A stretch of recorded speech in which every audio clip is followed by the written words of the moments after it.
Bonjour et bienvenue à la grande édition de la télévision rwandaise.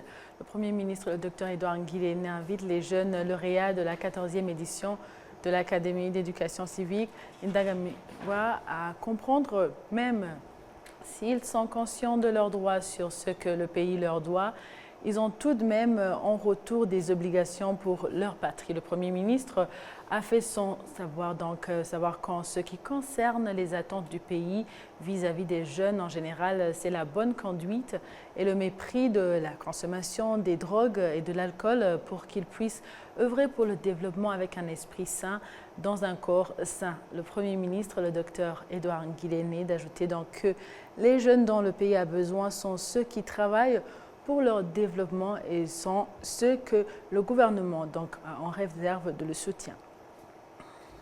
On continue avec l'actualité pour parler de la Banque nationale du Rwanda qui se félicite de la réussite des politiques mises en place pour booster les exportations par le biais de la diversification des produits d'exportation. La BNR estime que ces politiques permettront au pays de juguler donc davantage l'inflation. Le point avec Enora Gladys. Ces 30 dernières années, le Rwanda a intensifié ses efforts dans la valorisation de produits manufacturés au Rwanda. Le Made in Rwanda est devenu plus qu'un slogan, mais plutôt une réalité connue de tout le monde, de Kigali, la capitale, au fin fond de villages de l'intérieur du pays. Cette valorisation est allée de pair avec l'innovation quant aux produits d'exportation.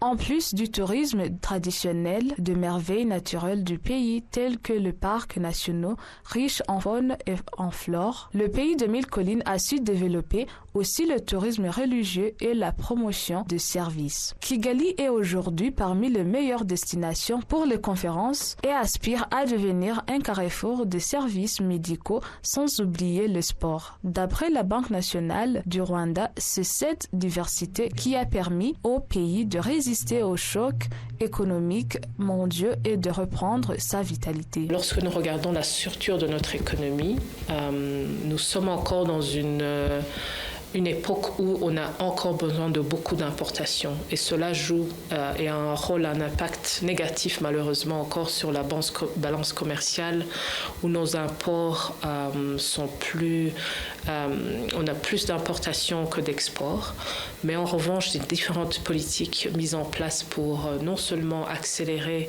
le volume et la valeur des exportations, en commençant par exemple par la politique mise en place pour le développement des exports, la politique mise en place pour le Made in Rwanda, pour soutenir l'industrialisation de notre économie, sont des politiques qui ont permis de pouvoir non seulement avoir une production locale pour pouvoir consommer localement ce qui est produit localement grâce au Made in Rwanda.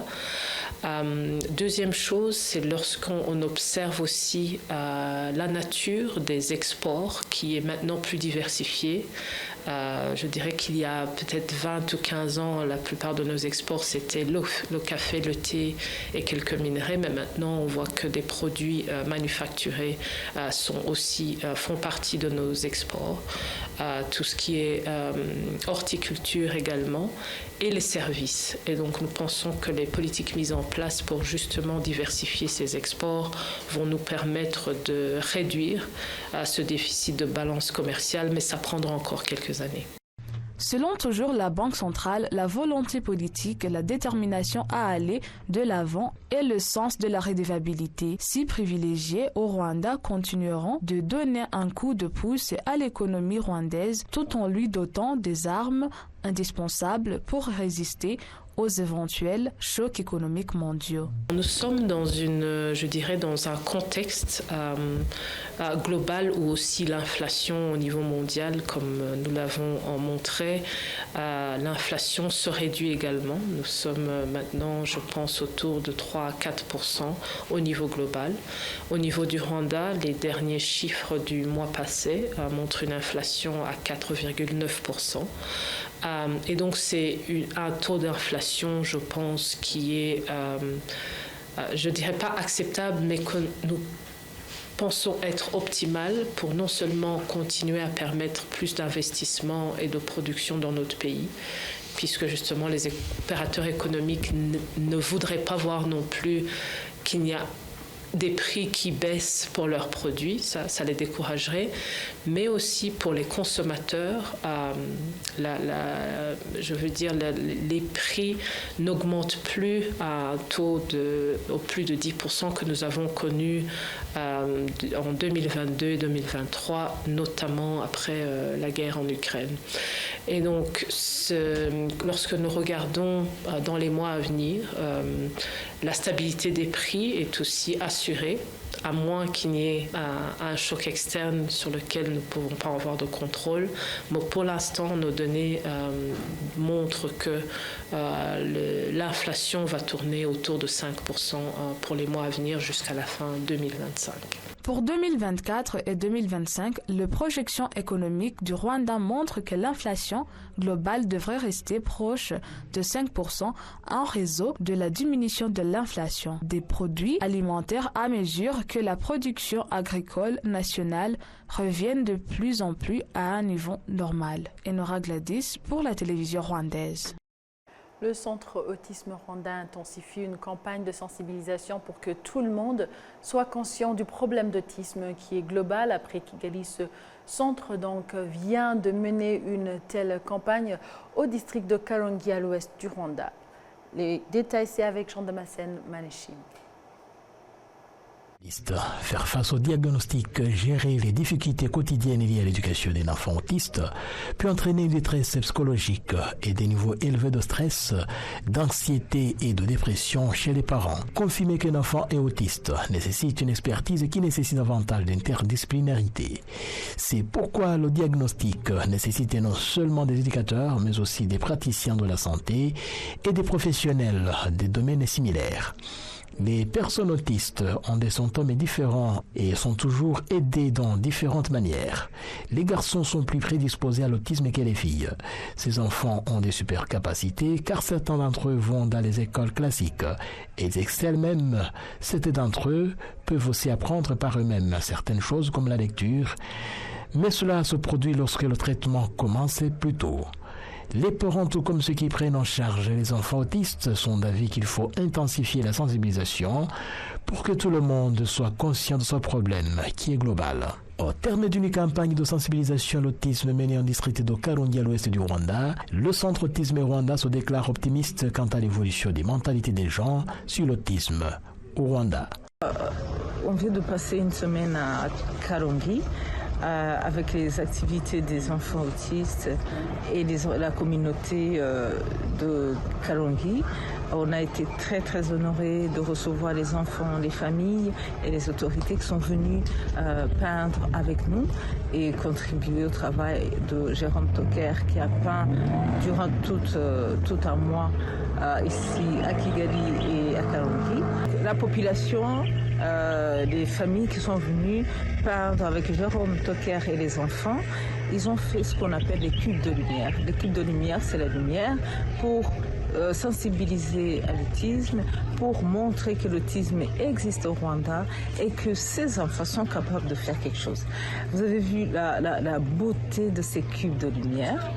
Tout le monde était vraiment ému de voir ces lumières, plusieurs cubes de lumière dans l'eau la nuit.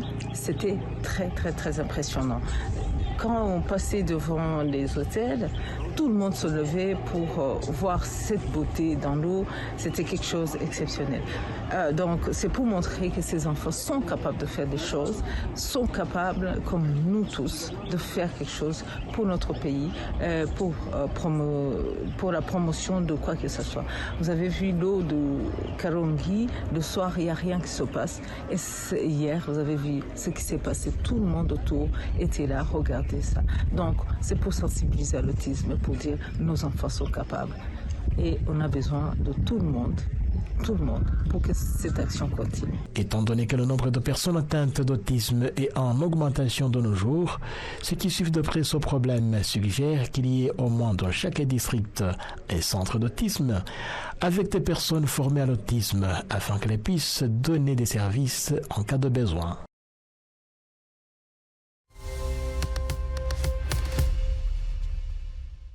Il reste pratiquement 7 jours à l'équipe nationale féminine rwandaise de volleyball assis pour débuter ses confrontations aux Jeux paralympiques de Paris. Cette équipe demande au public rwandais de la soutenir afin qu'il puisse réaliser ses rêves de figurer parmi les 3 meilleures équipes au monde. Jean Damascène Manishimwe nous fait le reportage.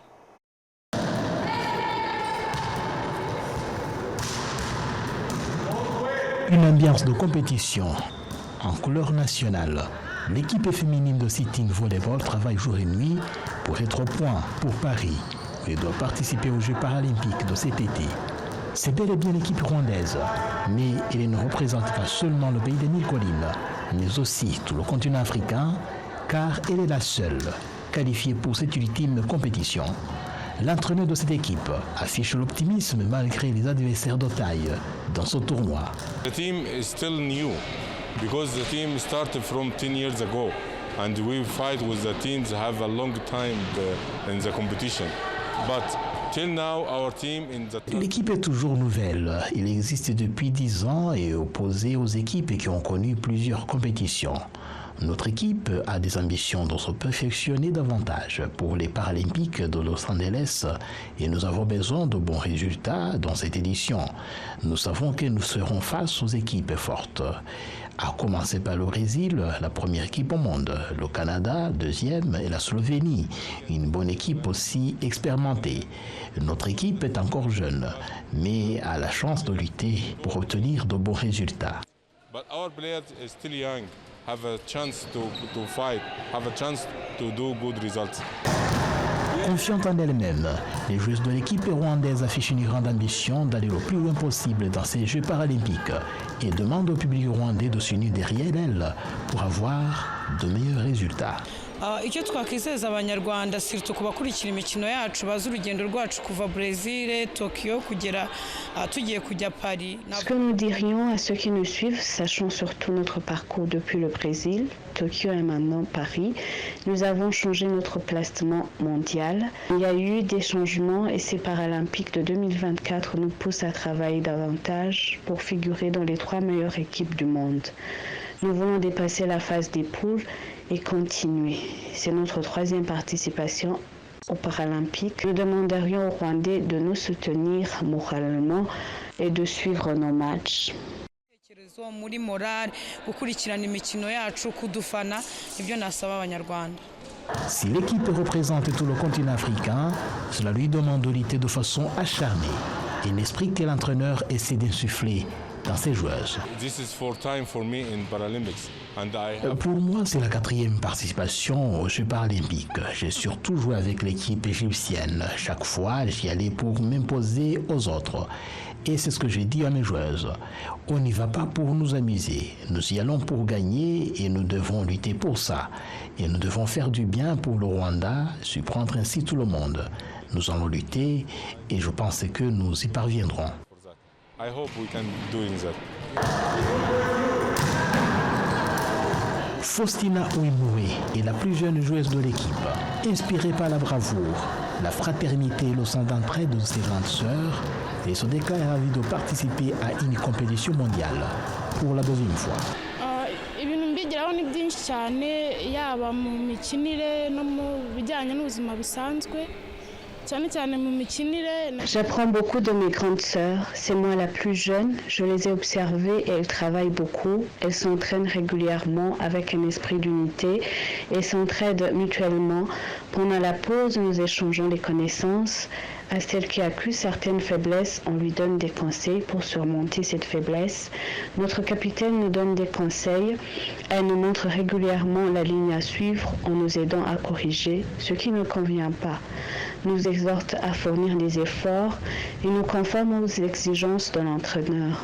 Notre capitaine nous encourage beaucoup.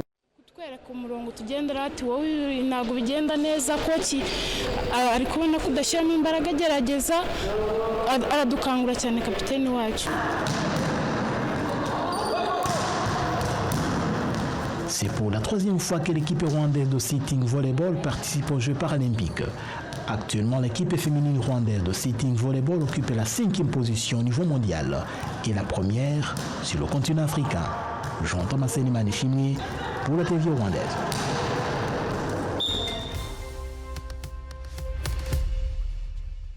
Voilà, c'est tout pour aujourd'hui. Merci à vous tous qui étiez au rendez-vous d'actualité de la télévision rwandaise. C'était avec Amandine Dikumasao. À la prochaine et d'ici là, portez-vous bien.